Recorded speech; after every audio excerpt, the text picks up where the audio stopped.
Dicen que en las noches de lluvia en el oeste, las puertas que se abren revelan más que un refugio. Revelan el corazón de quien vive detrás de ellas. Si estás escuchando esta historia ahora, di en los comentarios desde dónde la estás oyendo. Porque tal vez, en algún lugar entre Chihuahua y Nuevo México, alguien como tú haya vivido algo parecido. Era otoño, 1885. El barro cubría las calles secas de Santa Loreto y los tejados crujían bajo el peso de la tormenta. Dentro de una cabaña aislada, hecha de tablas torcidas y ventanas pequeñas, una mujer calentaba sopa con leña húmeda. Su nombre era Lucía, y nadie sabía su apellido. En el pueblo, eso ya decía todo. Lucía vivía sola desde los 17. Perdió a su madre por fiebre y su padre se fue sin aviso, como quien olvida un sombrero viejo en una cerca.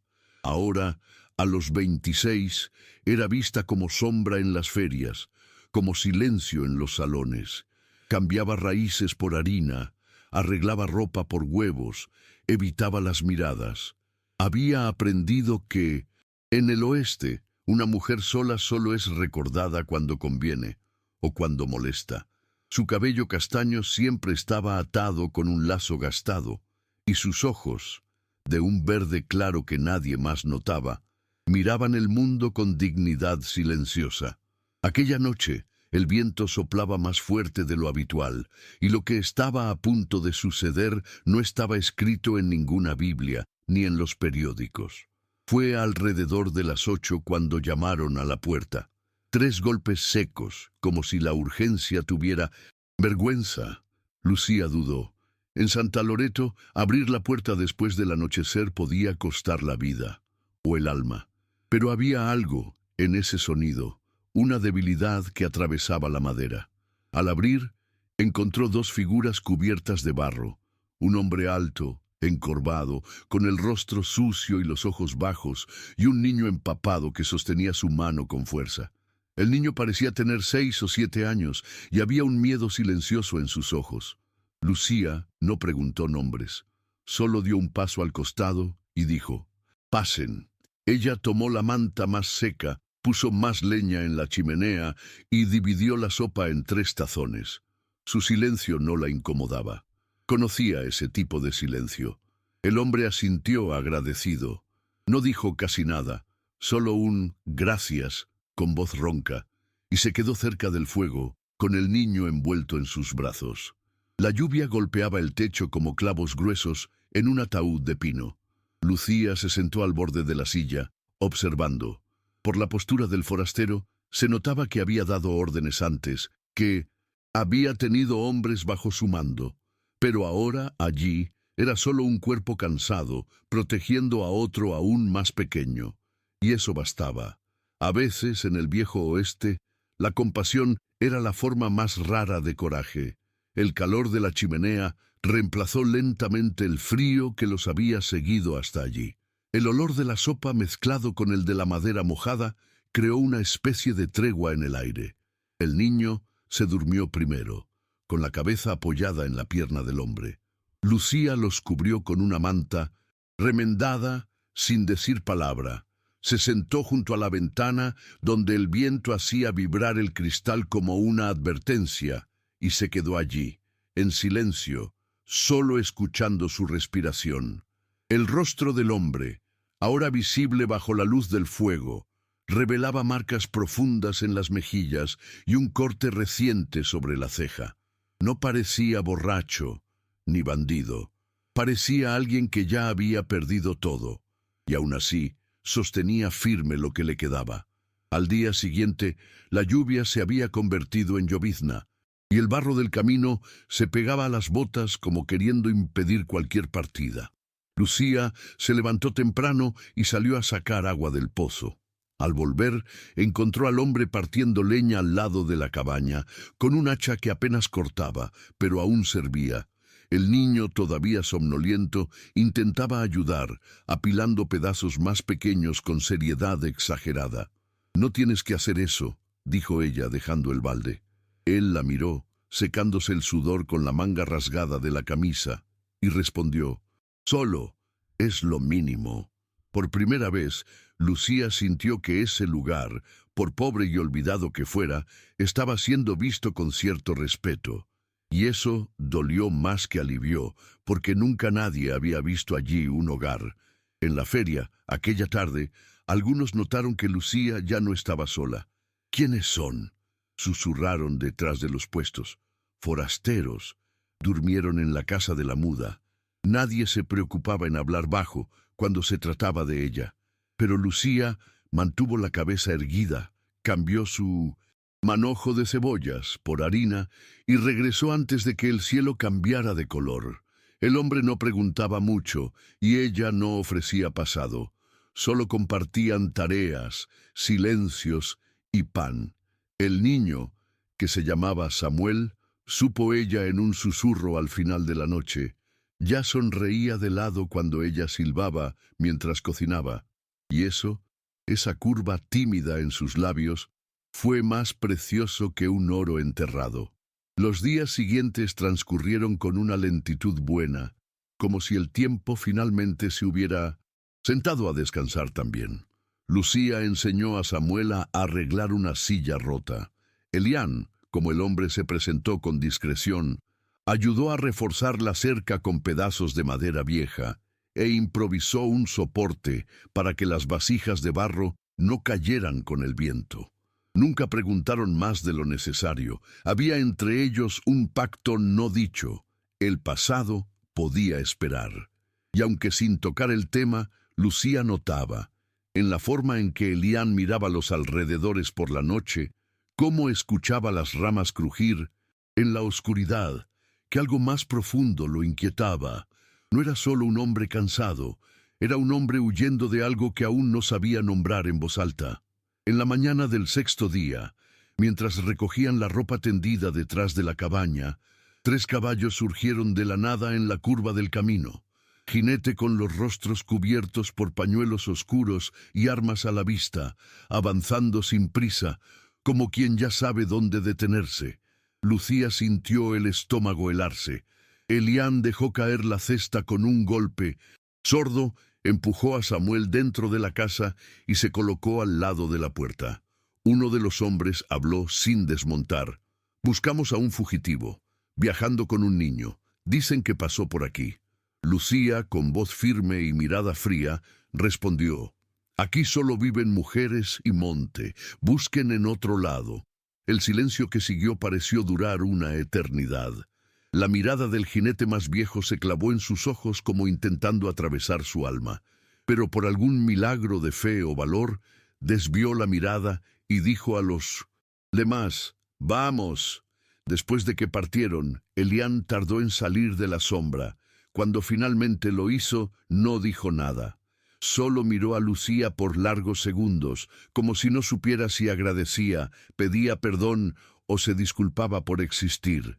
Ella, sin romper el silencio, volvió adentro y buscó más leña. Aquella noche nadie durmió bien. Samuel tuvo pesadillas. Elián se sentó en el umbral hasta que amaneció. Cuando el sol finalmente tocó la copa de los árboles, Lucía notó que algo en él había cambiado. El miedo ahora parecía mezclado con resignación, como si se preparara para una despedida. Fue al atardecer de ese mismo día cuando ella supo la verdad. Estaba remendando una camisa suya cuando encontró, cosido en el dobladillo, un nombre bordado con hilo casi invisible: E. de la Vega. El corazón dio un salto. Era imposible no reconocer ese apellido. Elián de la Vega había sido, años antes, el hombre más poderoso de la región, dueño de minas, ganado, ferrocarriles. Desapareció misteriosamente después de un escándalo por malversación de fondos y la muerte sospechosa de un socio. En ese entonces, los periódicos lo llamaban traidor y los carteles de «Se busca» mostraban su rostro en las carreteras. Lucía dejó la camisa en su regazo y miró por la ventana, donde él partía leña con el mismo silencio de siempre. El hombre más rico del oeste estaba allí, con las manos callosas y los ojos llenos de polvo, durmiendo en el suelo de la cabaña más olvidada del mapa. Cuando cayó la noche, esperó que Samuel durmiera y salió hasta la orilla del arroyo donde Elián solía quedarse solo. Él la vio llegar, pero no dijo nada. Lucía se sentó a su lado, con la manta sobre los hombros, y miró el cielo despejado. «No tienes que explicar», dijo con voz baja. «Pero ahora sé». Elián cerró los ojos. «Nunca tuve a dónde regresar, Lucía, y después de perderlo todo, no sabía dónde aún encajaba». Ella no respondió. Solo dejó que su mano tocara la de él por un instante, breve como una brisa. Y en ese gesto, sin promesas ni futuros ciertos, comenzó a nacer un nuevo tipo de verdad. A la mañana siguiente, Elián partió antes de que el sol tocara las montañas. No dejó mensaje, solo la manta doblada al pie de la cama y Samuel aún dormido, encogido como un cachorro que no sabe que ha sido dejado.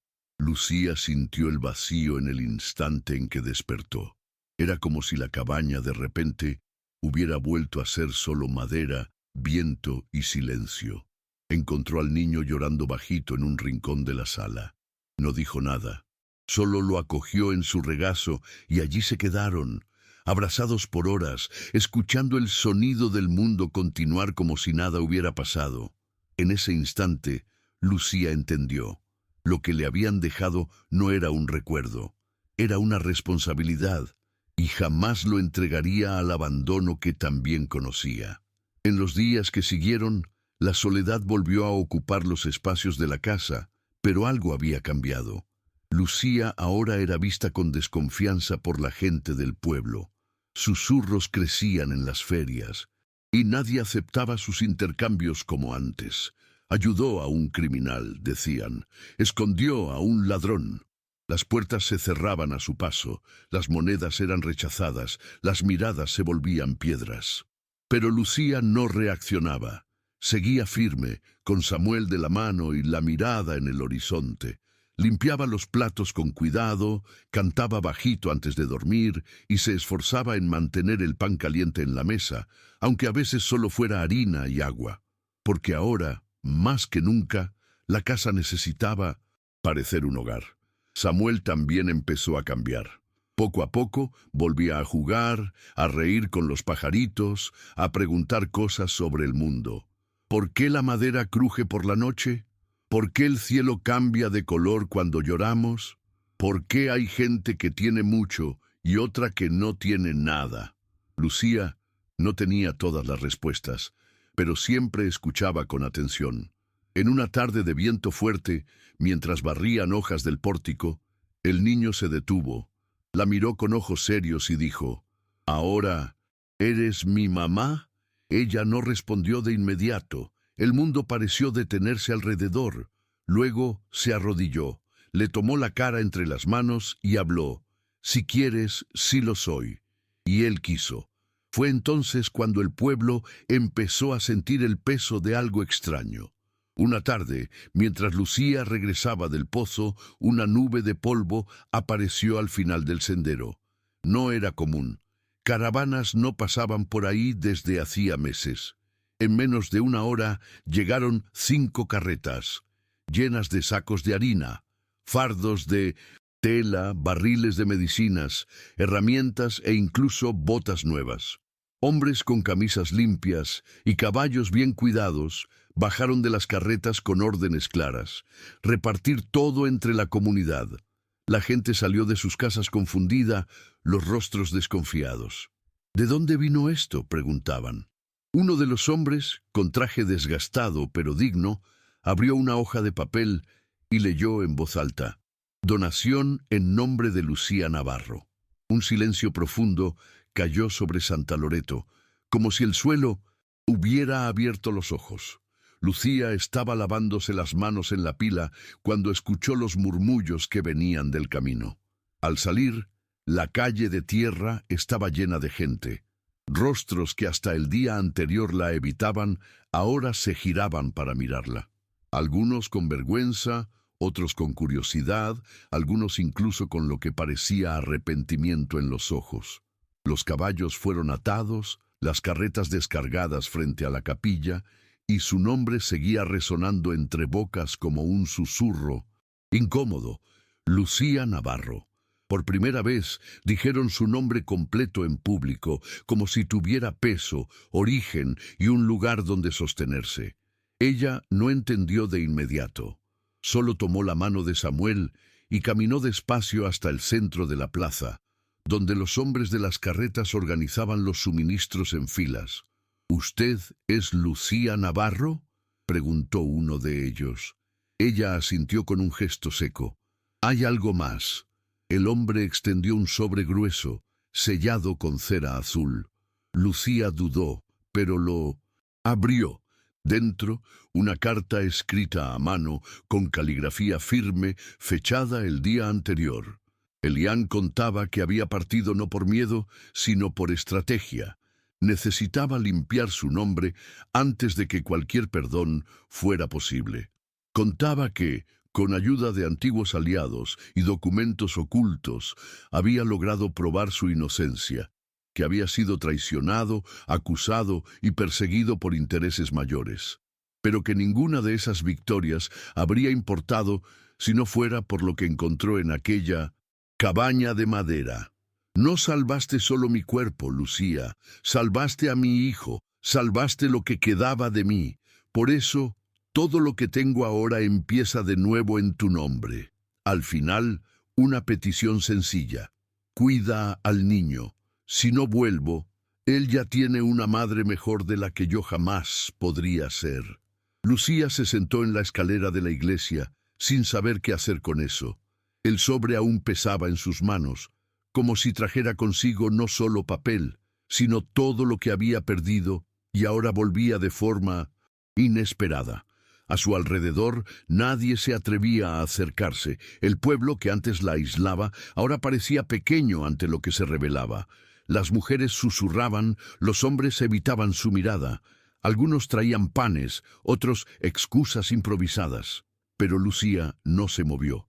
El dolor de haber sido juzgada, despreciada y olvidada aún dolía más que cualquier buena acción tardía. Solo Samuel, allí a su lado, sosteniendo fuerte su mano, parecía saber lo que realmente importaba, y fue por él que respiró profundo y se levantó. A la mañana siguiente, Lucía se despertó antes del sol. El pueblo aún dormía cuando preparó el café y trenzó el cabello del niño. Abrió la puerta y encontró en el umbral un paquete con 3 libros y una carta escrita por una mujer del pueblo. «Perdóname. Yo también fui dejada con un hijo y tuve miedo de ti. Ahora veo que fuiste más valiente que todas nosotras». Lucía no respondió. Solo puso los libros en la estantería improvisada y preparó la mesa. Cuando Samuel despertó, encontró pan fresco, mantequilla y café caliente. La mesa parecía más grande que antes, y por primera vez sonrió sin tristeza en lo profundo de sus ojos. Las semanas siguientes fueron diferentes, no porque todo se hubiera resuelto, porque no lo estaba, sino porque algo invisible había cambiado. Los niños empezaron a saludar a Lucía cuando pasaba con Samuel por el camino hacia la escuela improvisada detrás de la capilla. Los adultos aún dudaban, pero ya no apartaban la mirada con tanta fuerza. En el mercado permitieron que volviera a intercambiar sus provisiones, aunque ahora insistían en darle más de lo que recibían. «Es por el niño», decían, como si esa excusa aliviara la vergüenza. Lucía aceptaba con un gesto breve, sin rencor, porque había aprendido que el orgullo puede calentar, pero nunca alimenta. Y en ese momento, más que justicia, lo que quería era pan y paz. Una tarde de sábado, cuando el sol doraba las piedras y el viento traía olor a polvo antiguo, 3 jinetes llegaron por el mismo camino de antes, pero no estaban encapuchados, venían limpios, con postura erguida y ojos atentos. Uno de ellos desmontó y entregó a la maestra del pueblo una caja con cuadernos nuevos, lápices y una pizarra portátil. Otro jinete buscó a Lucía y dijo en voz baja que venían de parte de Elián, que estaba bien, en lugar seguro, organizando los últimos acuerdos para recuperar parte de lo que le fue robado.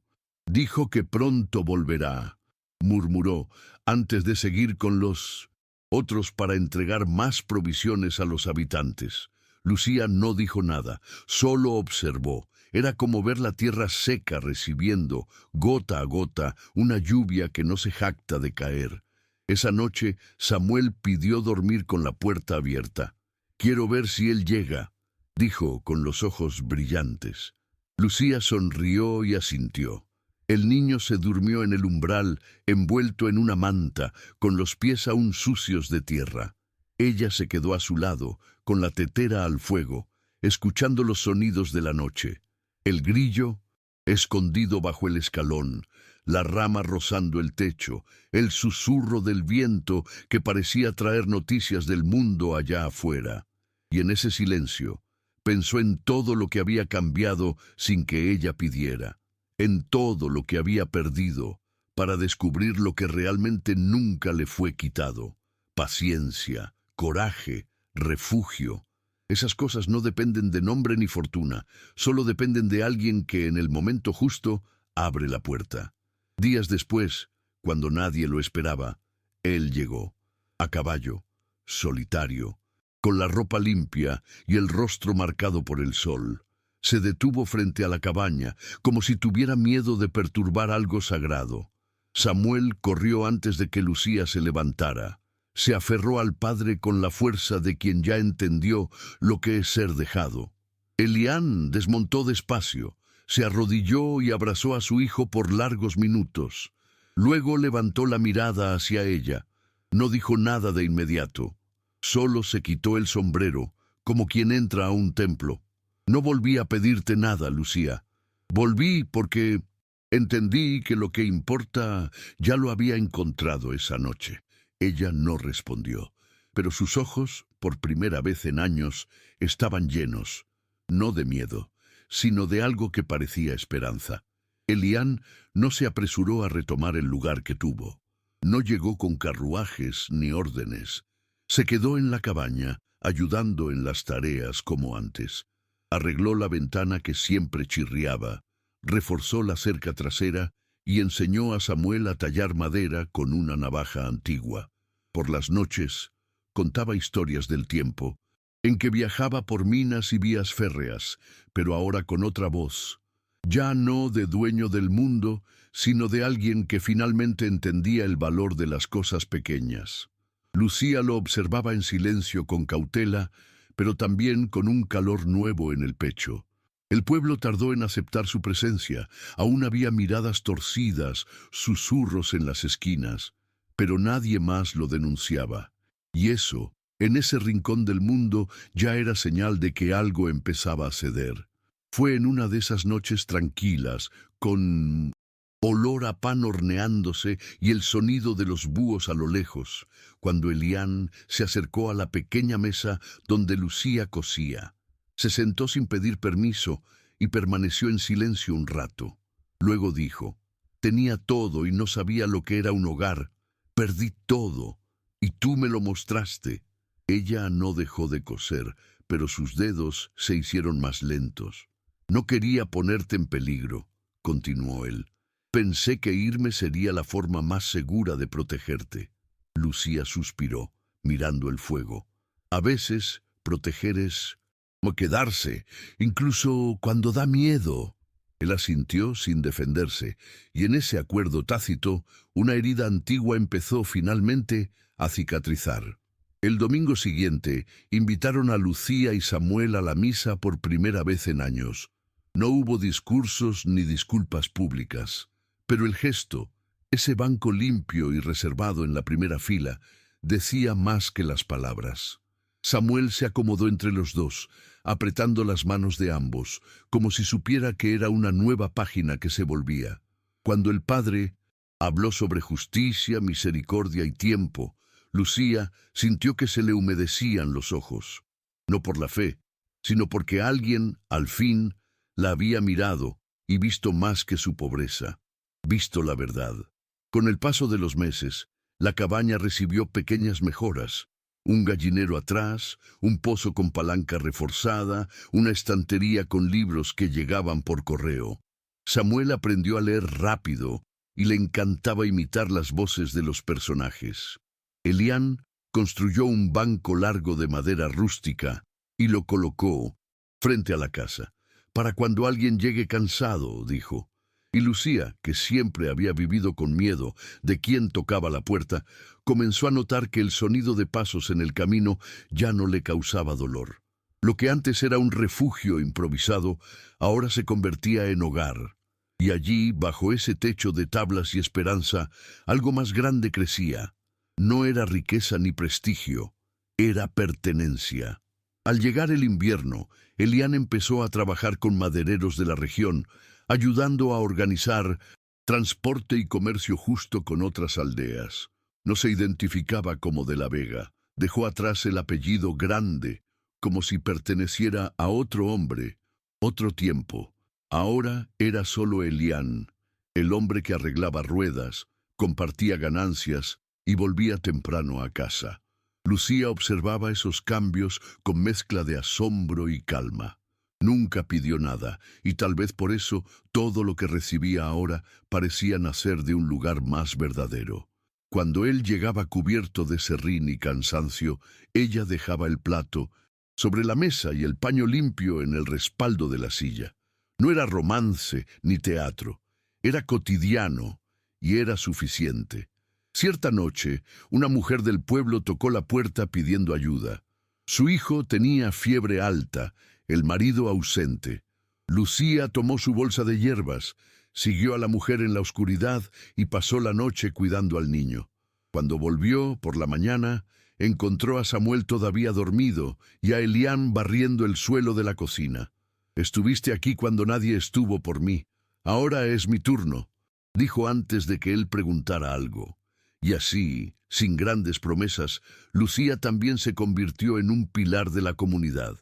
Gente que antes volteaba la cara ahora llamaba a su puerta, algunos por necesidad, otros por respeto, y muchos solo para escuchar lo que tenía que decir, porque allí, en esa voz calma y firme, había algo que no se encontraba en sermones ni en autoridades.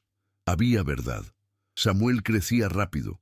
En poco tiempo ya ayudaba en las tareas con gesto de adulto, pero aún le gustaba dormir escuchando las historias de Elián y hacer preguntas a Lucía que dejaban a los adultos en silencio.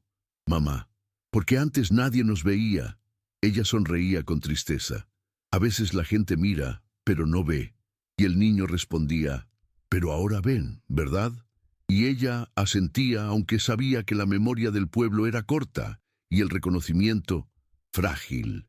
Aún así, en ese pequeño hogar, las certezas venían de adentro, no de afuera, porque Samuel ya sabía que ser visto no era cuestión de fama, sino de afecto. Fue al final de ese mismo invierno que su historia encontró un tipo raro de estabilidad. No hubo boda ni anuncio, pero un domingo de sol pálido, Lucía, Elián y Samuel fueron vistos plantando un huerto juntos detrás de la casa. Un vecino comentó, «Eso es familia». Otro respondió, «Eso es lo que quedó después de la tormenta». Pero quien veía de cerca sabía que no era resto, era construcción. Cada semilla enterrada allí llevaba el recuerdo de un tiempo de miedo y la promesa de un tiempo de raíz. Y en esa tierra dura del oeste, donde tanto se cavaba por oro y tampoco se recogía ternura, una mesa comenzaba a llenarse, no de plata, sino de pan, risas y presencia. En primavera llegaron noticias de otras aldeas. Antiguas propiedades de Elián estaban siendo recuperadas legalmente, y el nombre de quien lo había traicionado aparecía en los periódicos como parte de una red de corrupción ligada a 3 condados. Pero él no se pronunciaba, rechazaba entrevistas, evitaba reuniones con políticos y rechazaba cualquier intento de reintegrarse a la élite. «No me interesa volver a un lugar que nunca me conoció de verdad», dijo una vez a un antiguo socio que apareció con una invitación para retomar la presidencia de un ferrocarril. Ahora sé dónde me llaman por mi nombre, y es ahí donde me quedo. Fue la única vez que Lucía lo escuchó levantar la voz en público, y sus palabras resonaron en el salón de la alcaldía como un disparo limpio, no de revólver, sino de elección. El pueblo, y poco a poco, cambió también.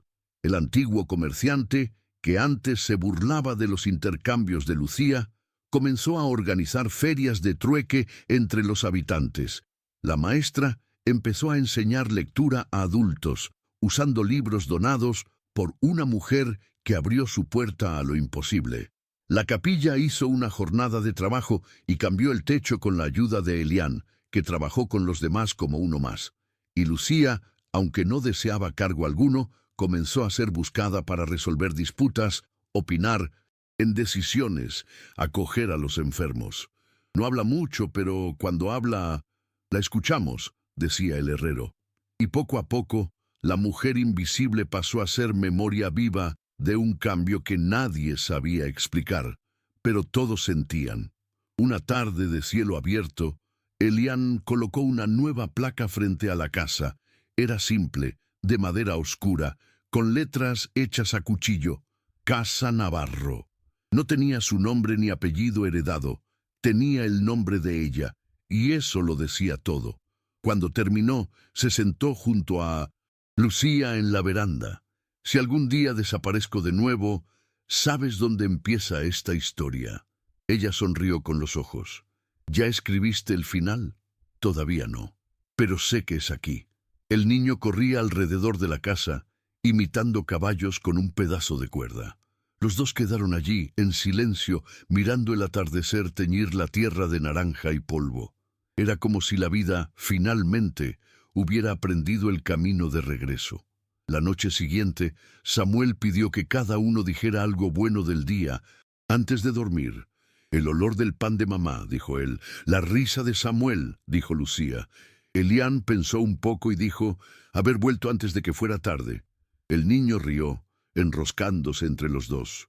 Creo que ahora somos un tipo de milagro. Lucía lo miró, acariciando su cabello. No, milagro no. Somos lo que pasa cuando alguien abre la puerta en el momento justo. Y así, en aquella cabaña que alguna vez fue refugio de barro y silencio, durmieron los tres. El viento del oeste, siempre curioso, pasó por la rendija de la ventana y susurró para que nadie oyera: el oro más raro no brilla, acoge. Con el tiempo, la historia de aquella puerta abierta se difundió.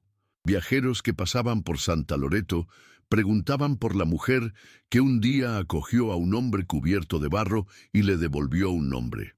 Algunos venían por curiosidad, otros en busca de consejos, y algunos solo para ver si era verdad que allí vivía una familia hecha de retazos, silencio y coraje. Lucía los recibía con café caliente y pocas palabras. No tenía interés en ser leyenda. Era solo alguien que se negó a cerrar la puerta en el día equivocado. Y aún así, su nombre comenzó a contarse en las ferias, en los vagones, en las rondas junto al fuego. No como heroína, sino como alguien que, al decir «pasen», cambió más que su propia vida. Elián, por su parte, aceptó que el pasado no necesitaba borrarse, solo entenderse. Un día, mostró a Samuel los antiguos papeles del proceso que casi lo destruye. Aquí quisieron hacerme desaparecer. El niño miró curioso. ¿Y por qué no lo lograron? Elián pensó un momento antes de responder. Porque una mujer me miró sin miedo. Esa frase quedó en la cabeza del niño por días. Comenzó a dibujar a Lucía como heroína en sus hojas de papel. A veces con capa, a veces con flores en el cabello, pero siempre con la puerta de la cabaña abierta detrás de ella. Porque para él, más que cualquier revólver o caballo, el gesto de acoger era la mayor fuerza que existía. El pueblo, antes seco y duro, comenzó a florecer de formas que nadie imaginaba. Los niños jugaban en los caminos con más libertad. Los ancianos salían de sus casas para sentarse en el banco de la plaza e incluso el salón comenzó a vender libros los domingos. Había algo diferente en el aire, como si aquel gesto olvidado de humanidad hubiera despertado recuerdos dormidos. Nadie hablaba de eso directamente, pero todos sabían. Empezó con Lucía, no con discursos ni promesas, sino con un plato de sopa y una manta extendida. Era como si todos hubieran entendido que a veces no es necesario levantar una bandera para hacer historia. Basta cuidar a quien toca la puerta. Una noche, Samuel preguntó, ¿nos quedaremos aquí para siempre? Lucía miró por la ventana, donde la luna llena dibujaba sombras suaves en el suelo de tierra. Mientras sea hogar, sí. Elián añadió, y mientras recordemos por qué se volvió hogar. El niño asintió, satisfecho con la respuesta. Luego corrió a buscar más leña, como si mantener el fuego encendido fuera su misión personal. Y quizá lo era, porque allí, en ese espacio pequeño y firme, donde antes solo había soledad, ahora había propósito. Y mientras el fuego ardiera y alguien tendiera la mano a quien llega cansado, aquella cabaña seguiría viva. No como refugio de madera, sino como idea que atraviesa el tiempo. En la feria de otoño de ese año, una escena llamó la atención de los habitantes. Lucía, vistiendo su vestido azul simple, fue llamada a abrir el primer almacén comunitario del pueblo, un espacio donde nadie compraba con dinero, sino con trabajo, tiempo e intercambio justo. A su lado, Elián cargaba sacos de semillas como cualquier otro hombre, sin distinción.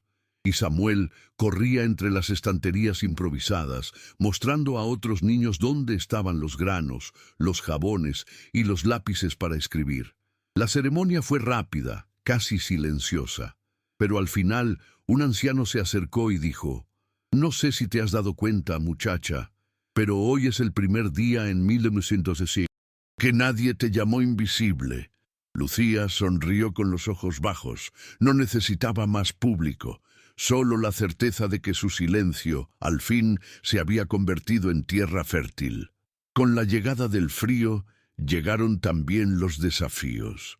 Una fuerte nevada aisló al pueblo por días, y la comida comenzó a escasear. Fue entonces cuando Lucía decidió abrir el galpón donde habían almacenado las donaciones que Elián dejó meses antes. Repartió lo que tenían con método y generosidad, sin esperar nada a cambio.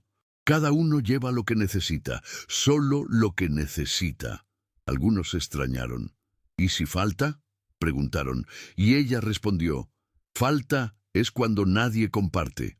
Esa frase se volvió un canto entre los jóvenes, y aun los que antes la despreciaban, aprendieron de ella cómo sobrevivir y vivir con dignidad compartida. El frío pasó, pero esa lección quedó. Después de la nevada, el pueblo celebró la primera fiesta de la cosecha desde que Lucía era niña. Había banderines hechos de trapos viejos, pasteles improvisados y hasta música con 2 guitarras y un tambor. A la hora de los agradecimientos, pidieron que Lucía dijera algunas palabras. Ella se negó, pero Samuel subió a una silla, arregló el cuello y dijo, «Mi mamá me enseñó que abrir la puerta cambia todo, que a veces pensamos que estamos salvando a alguien, pero somos nosotros los salvados». El público guardó silencio. Elián, con los ojos llorosos, contuvo la risa para no llorar.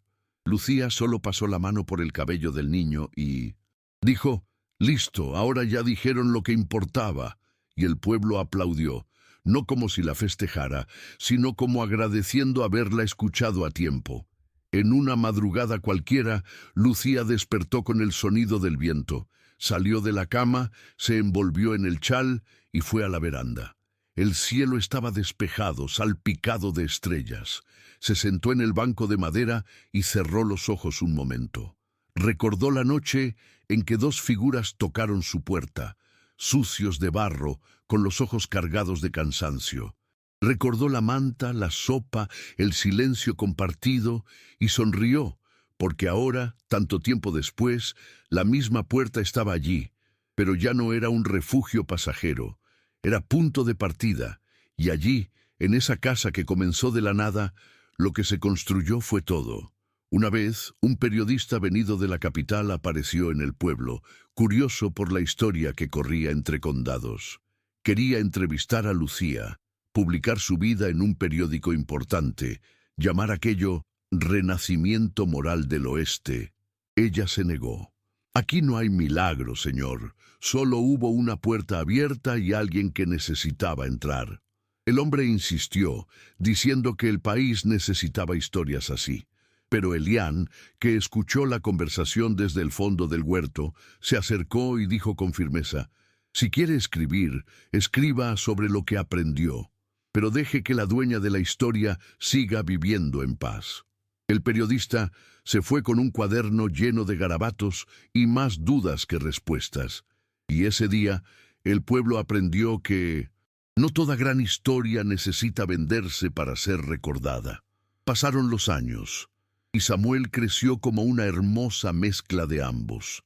Tenía la calma de su madre y la precisión de su padre. Le gustaba leer, cuidar el huerto, pero también sabía negociar ganado como nadie. Cuando cumplió 15, pidió reformar el granero y convertirlo en biblioteca, para que quien quiera sepa que el oeste no fue solo balas y oro. Lucía ayudó a organizar los libros por tema. Elián construyó nuevas estanterías, y los vecinos comenzaron a visitar el lugar como quien visita un santuario. Allí, entre páginas y polvo, la memoria de lo vivido se transformaba en algo que ninguna autoridad ni tiempo podían borrar. Una herencia de valores que no cabía en cofres, sino en gestos. En uno de esos libros, Samuel escribió con la caligrafía ya adulta: «Mi historia comenzó con una puerta. Tenía hambre, frío y miedo. Pero alguien decidió verme, acogerme, amarme». La frase quedó allí, en la última página de un cuaderno de tapa dura, sin firma, como una ofrenda, porque él sabía que lo que le había pasado no era común, pero debería ser posible. Y mientras cuidara ese espacio, esa memoria, esa casa, quizá otros también tuvieran el coraje de abrir sus puertas y dejarse transformar por lo que parece pequeño, pero cambia todo. Lucía envejeció despacio, como quien sabe que la prisa es cosa de quien no ha encontrado refugio. Su cabello se volvió blanco, la piel ganó surcos profundos, pero sus ojos nunca perdieron el brillo sereno de quien vio el dolor y eligió no ser como él. Seguía recogiendo hierbas, cosiendo ropa, contando historias bajito. A veces se sentaba en la veranda junto a Elián, en silencio, solo para sentir el tiempo pasar. Él también envejeció, con dignidad, sin prisa, y juntos, sin nunca necesitar jurarse nada, sostenían una casa donde la dignidad no venía del pasado, sino de lo que se hacía en el presente. Y eso bastaba. Fue en una mañana de otoño, con olor a pan recién horneado y brisa cálida barriendo las hojas secas, cuando Lucía sintió un dolor en el pecho diferente. No era miedo ni tristeza. Era como si el corazón dijera que había cumplido lo que necesitaba. Pidió a Samuel que fuera a buscar leña y se sentó al borde de la cama, observando los rayos de sol entrar por la rendija de la ventana. Cuando Elián entró, ella lo miró con serenidad y dijo: «Si algún día me voy, mantén la mesa puesta». Él se arrodilló ante ella, sostuvo sus manos y dijo con voz entrecortada: «Esta casa eres tú, Lucía. Todo lo que aprendí, lo aprendí aquí». Ella solo asintió, y allí, entre el olor de la tierra y el silencio cómplice, aquel hombre que fue rey del oeste entendió que el amor verdadero no grita, permanece. Lucía partió 2 días después, durmiendo tranquila con Samuel y Elián a su lado. El pueblo se detuvo. No hubo velorio con coronas de flores, pero las calles quedaron vacías. Las voces desaparecieron y hasta la campana de la capilla sonó más lenta. Cada persona que la conoció dejó algo en su puerta. Un trozo de pan, una vela, una nota, una manta, símbolos simples como ella. En la plaza, alguien colocó una placa que decía: «Aquí vivió una mujer que abrió la puerta correcta», y nadie se atrevió a quitarla, porque incluso los que nunca entendieron completamente su grandeza sabían en el fondo que sin ella ese lugar habría sido solo otro punto seco en el mapa del oeste. Elián, ahora con casi todo el cabello blanco, cuidaba la casa con la misma dedicación de siempre. Samuel, ya hombre hecho, había asumido la biblioteca y comenzaba a enseñar lectura a otros niños de la región. La casa Navarro seguía abierta, con el banco de madera en la veranda y el olor a café en el aire. Algunos viajeros aún pasaban por allí, preguntando si la historia era real. Elián solo sonreía y decía: «Entra y siéntate, escucha el viento. Él cuenta mejor que yo». Y a veces, en la noche, se quedaba solo en la oscuridad, con el recuerdo del primer golpe en la puerta, ese sonido que cambió todo sin pedir permiso. La última frase que Lucía escribió en un pedazo de papel guardado dentro de un libro de recetas fue encontrada por Samuel años después. Decía: «No es quien llega quien cambia la casa, es quien abre». Él la mandó enmarcar y colgar sobre la puerta de entrada. Desde entonces, todo visitante leía esas palabras antes de entrar, y quien se sentaba a la mesa, fuera por hambre, por curiosidad o por cansancio, acababa quedándose más tiempo del que imaginaba.